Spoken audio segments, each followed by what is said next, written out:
never slow up, no I don't take shit, I got no... To the sort of lap times they were putting in qualifying and things though, this is the sort of lap times that or cyclist, as we see, we've got two riders down unfortunately. Joel Pons, Daniel Jr. in 11th spot at the moment, Tinez just behind him in 12th, those two biding their time. We're seeing in free practice 2 actually, Peter.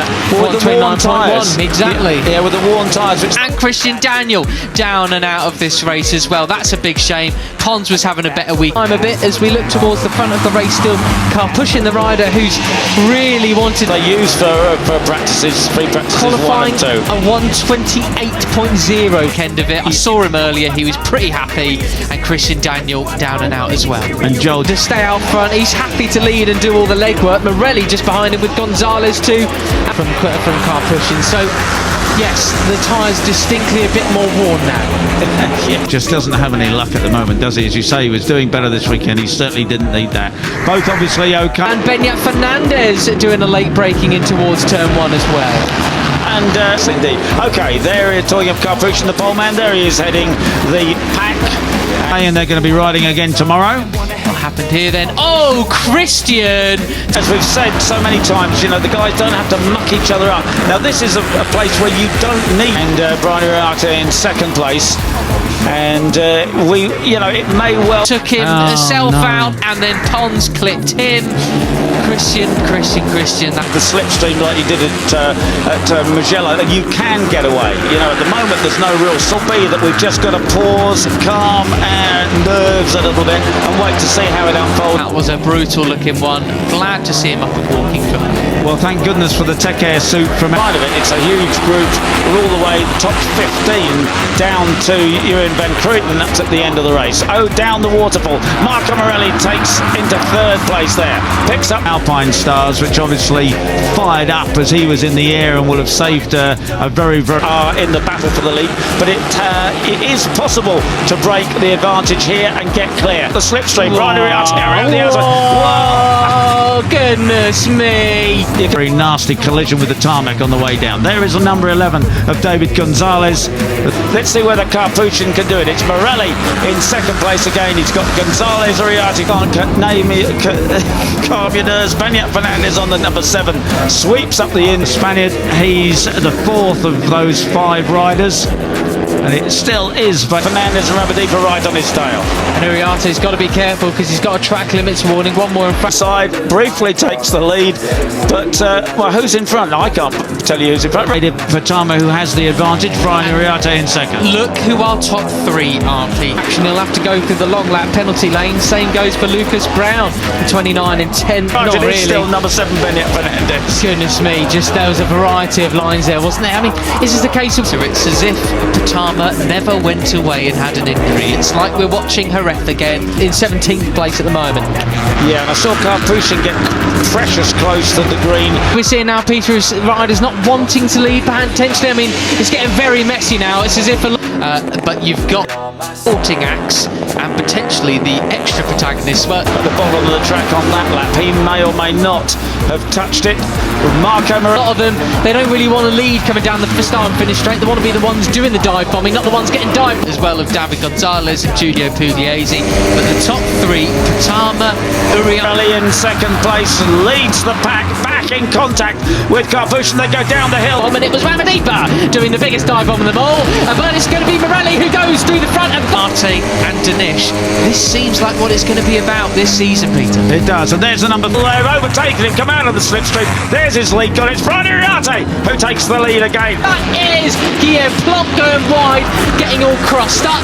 It's Morelli leading the way. 13, pulling out of the slipstream, passing Brian Uriarte, goes he? No, he doesn't.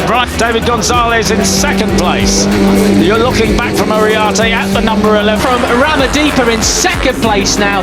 That is why then they don't want to be the one that's getting done. Uriarte on the 51 and the orange helmet still has 2nd place, but behind is of Gonzalez. Then the 95 of Marco Morelli. Bombed into turn 1.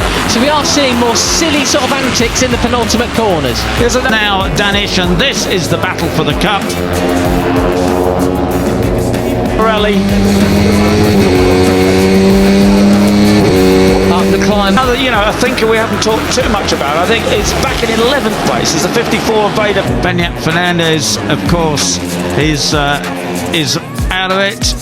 They come across the start-finish line again. 9 laps to go. This time around, Pratama getting bullied. Pratama. And I can just imagine he is the sort of guy who's sitting there in the middle of the pack, not wanting to do it. He's in second place in the points, but he's not going to be there.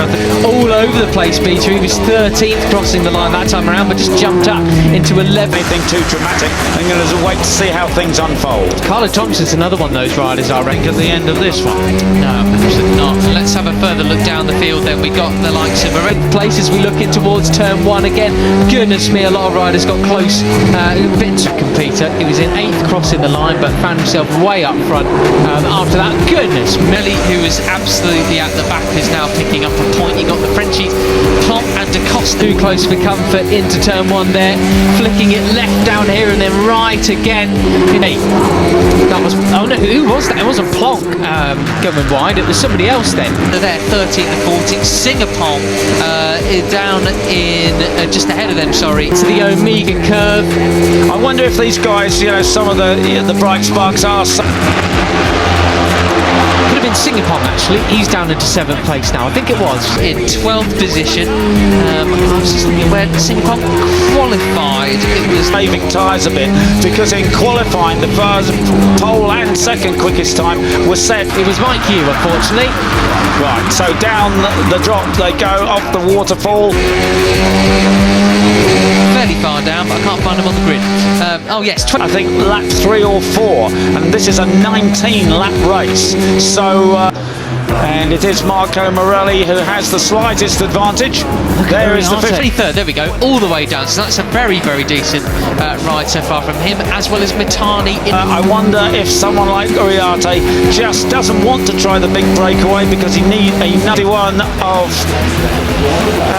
Well, he could sometimes a points leader depending on where he is. Exactly, 8th as well. Agostinelli, the Vietnamese rider there, up into 9th place as well as the. He's going to need tyres left at the end. Down the bottom of the hill they come. But he's not at the moment. He'll be firmly in 2nd place, finishing in a position like that. There's Pugliese then, the 30, number 9. Down the corkscrew again. You're looking back at what a Up, and the big climb up starts again. Gonzalez looking for the lead this time. He looks up the 81. Has not had a great weekend of it so far. Had a very nonplussed expression. great picture that is. Looking back at Hacken District Danish, and now forward Brian side, but Uriarte says no, I'm going to start drilling the pace now. Personal best last time around. About him all weekend long so far, but he might well be feeling a bit happier after this. Morelli